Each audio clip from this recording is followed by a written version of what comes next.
Hi friends, welcome to Baba Fakruddin cooking channel. Friends, నేను ఇవాళ ఎంతో టేస్టీగా ఉండే ఉల్లగడ్డ తాలింపు ఎలా చేయాలో చూపించబోతున్నాను. ఈ ఉల్లగడ్డ తాలింపు పప్పులోకైనా రసమన్నంలోకైనా సైడ్ డిష్గా చాలా బాగుంటుంది. దీన్ని చూస్తుంటే నాకు ఇప్పుడు నోరు ఊరుతుంది. నేను ఈ వీడియో చూపించేటప్పుడు ఎలా చేస్తున్నాను అనేది మీరు వీడియోను స్కిప్ చేయకుండా చూడండి. ఇప్పుడు ఈ ఉల్లగడ్డ తాలింపు ఎలా చేయాలో, ఉల్లగడ్డల తాలింపు చేసుకోవడానికి ముందుగా ఉల్లగడ్డలను ఉడకబెట్టుకొని అవి ఉడికాక సపరేట్ చేసుకుని ఇలా చల్ల నీళ్ళలో వేసుకుంటే మనకు తొక్క సింపుల్గా ఊడొస్తుంది. చూడండి, తొక్క ఎంత సింపుల్గా ఊడొస్తుందో చూపిస్తున్నాను చూడండి వీడియోలో. చూడండి ఎంత సింపుల్గా వస్తుందో. ఇది చిట్కా ఫ్రెండ్స్. ఉల్లగడ్డలు ఉడకబెట్టుకున్న తర్వాత ఇలా చల్ల నీళ్ళలో వేసిన తర్వాత తీస్తే తొక్క సింపుల్గా ఊడొస్తుంది.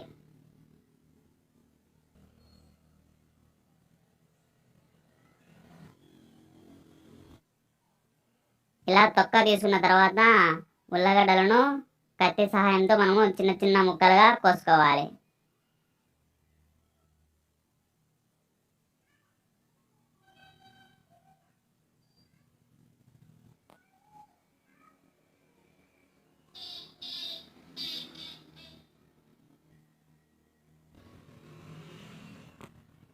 ఈ విధంగా ఉల్లగడ్డలను చిన్న చిన్న ముక్కలుగా కోసుకున్న తర్వాత వీటిని పక్కన పెట్టుకొని తాలింపులకి కావాల్సిన కారను రెడీ చేసుకోవాలి. ఆ కారను రెడీ చేసుకోవడానికి కొబ్బరిను ఈ విధంగా చిన్న చిన్న ముక్కలుగా కట్ చేసుకొని ఒట్టి మిరపకాయలు మిక్సీ జార్లో వేసుకొని మిక్సీ పట్టుకోవాలి.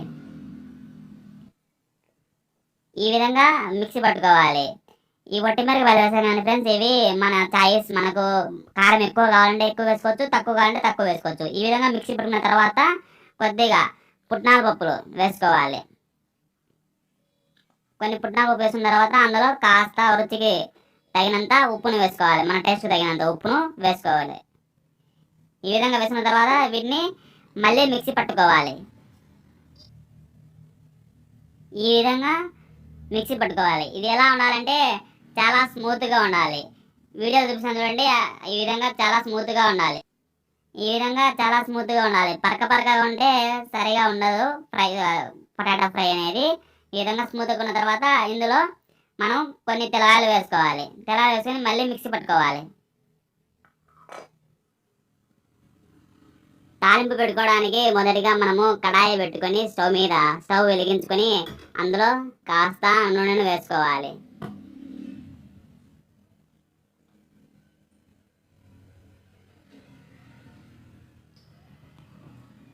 ఈ నూనె బాగా కాగిన తర్వాత అందులో ఎర్రగడ్డను ఈ విధంగా చిన్న చిన్న ముక్కలుగా కట్ చేసుకొని వేసుకోవాలి.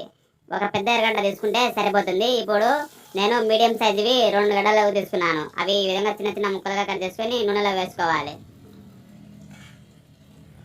అవి వేసిన తర్వాత అందులో తిరువాత గింజలు, కరివేపాకు వేసుకోవాలి. ఇవన్నీ బాగా వేగట్టుగా వేగించుకోవాలి.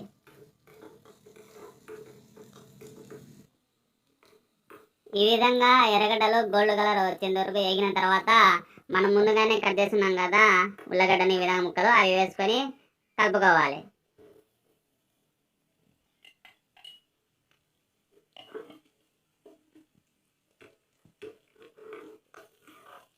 ఆ విధంగా 1 నిమిషం సేపు కలుపుకున్న తర్వాత అందులో కాస్త పసుపును వేసుకోవాలి.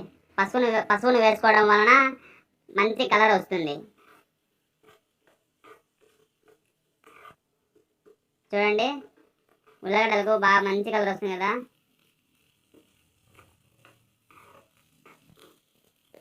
ఈ విధంగా పసుపు వేసుకుని కలుపుకున్న తర్వాత 1 నిమిషం సేపు మగ్గిన తర్వాత ఈ ఉల్లగడ్డలో మనం ముందుగానే మిక్సీలో వేస్తున్నాం కదా తిరువాత పొడి, కారం పొడి, అది వేసుకోవాలి. ఇందులో మీరు ఈ తిరువాతలో మెయిన్ మనం చేసుకున్న ఈ కారమే చాలా ఇంపార్టెంట్.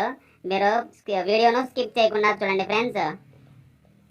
ఈ కారం పొడి వేసిన తర్వాత ఆ ఉల్లగడ్డలకు మొత్తం ఆ పొడి బాగా పట్టే విధంగా కలుపుకోవాలి. ఈ విధంగా కలుపుకునేటప్పుడు మంటను మనము సిమ్లో పెట్టుకొని కలుపుకోవాలి. అంతే ఫ్రెండ్స్, ఎంతో టేస్టీగా ఉండే ఉల్లగడ్డ తాలింపు రెడీ. మీకు ఈ వీడియో నచ్చింది అనుకుంటున్నాను. ఈ వీడియో చూసిన తర్వాత మీరు ఒక లైక్ చేయండి, షేర్ చేయడం మర్చిపోవద్దు. కొత్తగా మా ఛానల్ను చూస్తున్న వారైతే సబ్స్క్రైబ్ చేయడం అసలు మర్చిపోవద్దు. Thanks for watching. Bye bye.